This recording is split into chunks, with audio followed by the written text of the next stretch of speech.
Imagine करो एक ऐसा वक्त जब वर्ल्ड की सबसे बड़ी और सबसे पावरफुल सिविलाइजेशन इजिप्ट के माइटी फेरोज, एनाटोलिया के हिटाइट्स किंग, ग्रीस के माइसेनियन वॉरियर्स और मेसोपोटामिया के ग्रेट एम्पायर्स एक साथ कोलैप्स हो गए। एक ग्लोबलाइज्ड वर्ल्ड था, एक interconnected system, trade, diplomacy, technology सब एक गोल्डन चेन में बंधे हुए। लेकिन 1200 BC के आसपास सब कुछ ख़त्म हो गया। सिटीज़ आग में जल गई, किंग्स फॉल और पूरी दुनिया एक डार्क एज में ढक गई। आज की इस वीडियो में हम जानेंगे आखिर क्या हुआ था ब्रोंज एज कोलैप्स के दौरान। कौन जिम्मेदार था?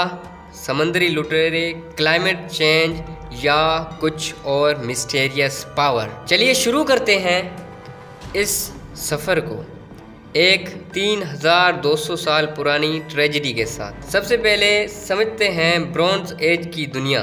फ्रेंड्स, ब्रोंज एज मतलब वो एरा जिसमें लोग एक नई टेक्नोलॉजी ब्रोंज मेटल का इस्तेमाल करते थे। ब्रोंज जो कॉपर और टिन का मिक्सचर था। उस वक्त एक ही टेक डिस्कवरी थी और इंटरेस्टिंग बात यह है टिन और कॉपर दोनों एक जगह नहीं मिलते। इसका मतलब था long distance trade. Copper Cyprus से आता था, टिन सेंट्रल एशिया या अफगानिस्तान, और इसी वजह से एक इंटरकनेक्टेड दुनिया बनी थी।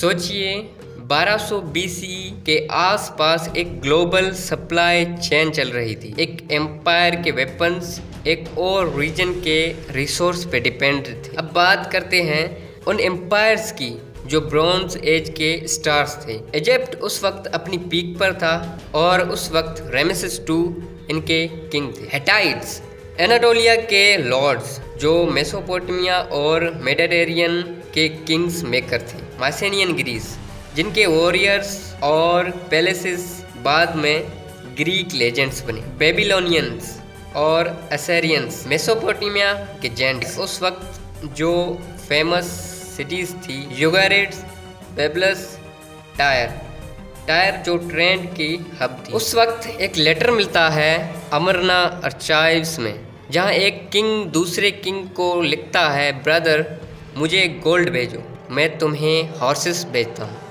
सोचिए 3200 साल पहले भी किंग्स एक दूसरे को व्हाट्सएप जैसे चिट्ठियाँ भेज रहे थे। लेकिन फिर 1200 BC के आसपास सब कुछ बदलने लगा।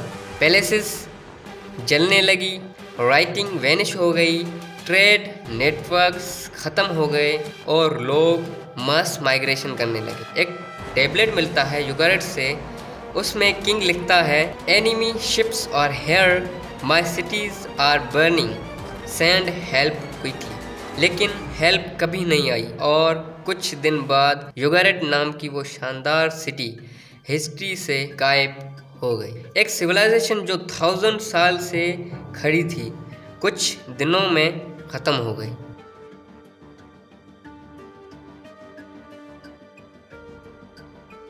हिस्टोरियंस कहते हैं ये एक परफेक्ट स्टॉर्म था। मल्टीपल डिजास्टर्स एक साथ आए। सी पीपल, समुद्र से आई बर्बादी। इजिप्ट के टेम्पल्स के वॉल्स पर एक नाम लिखा मिलता है, सी पीपल, समुद्री लुटेरे। रामेसेस III के रिलीफ में दिखता है एक नावल बैटल।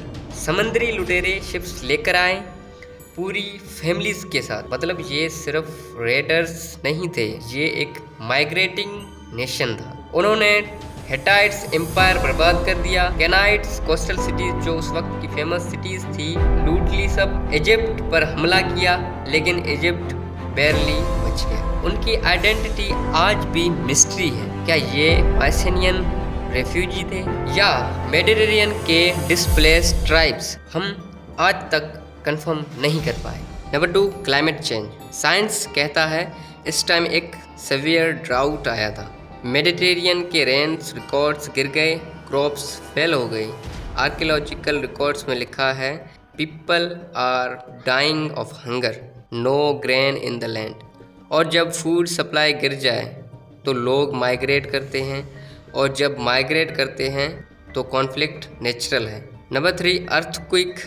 जियोलॉजिकल एविडेंस कहता है एक सेंचुरी लॉन्ग अर्थक्वेक स्टॉर्म आया आइजन और एनाटोलिया में। सिटीज ट्रॉय, माइसेनिया, हटूसा सबके रूइंस में एक अर्थक्वेक के मार्क्स मिलते हैं। एक ऑलरेडी फमान हिट सिविलाइजेशंस, फिर एक के बाद एक अर्थक्वेक्स गिरती गई।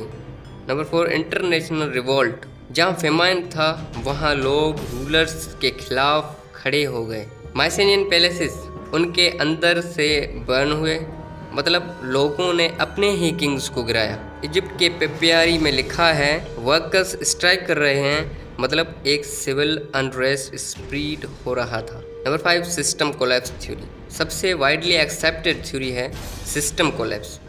सब इंटरकनेक्टेड थे। जब एक एम्पायर गिरा तो ट्रेड रूट्स बंद हो गए, टिन और कॉपर्स का फ्लो रुक गया। जब वेपन्स का रॉ मटेरियल ही नहीं मिला तो आर्मीज वीक हो गई और एक डोमिनो इफेक्ट चल गया। एक के बाद एक एम्पायर गिरता गया।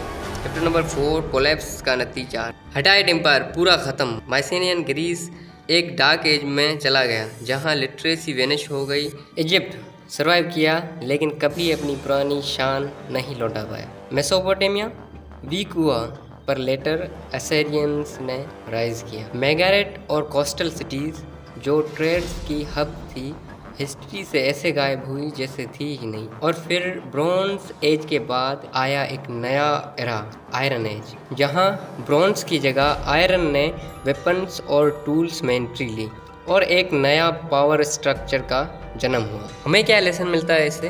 ब्रॉन्ज एज कोलैप्स हमें एक बड़ी वार्निंग देता है। एक इंटरकनेक्टेड ग्लोबल सिस्टम स्ट्रॉन्ग लगता है, लेकिन अगर एक साथ मल्टीपल क्राइसिस आए जैसे war, famine, migration, political breakdown, तो पूरा सिस्टम गिर सकता है।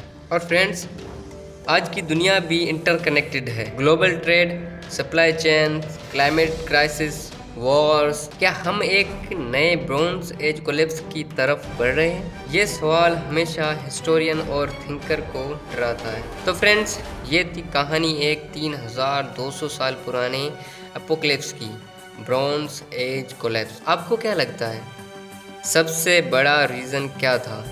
सी पीपल, ड्राउट या एक परफेक्ट स्टॉर्म? कमेंट करके अपने ओपिनियन ज़रूर बताएं। और अगर आपको ये वीडियो पसंद आई हो तो लाइक और सब्सक्राइब करें ताकि हम आपको हिस्ट्री के ऐसे ही हिडन चैप्टर्स सुनाते रहें। Thank you.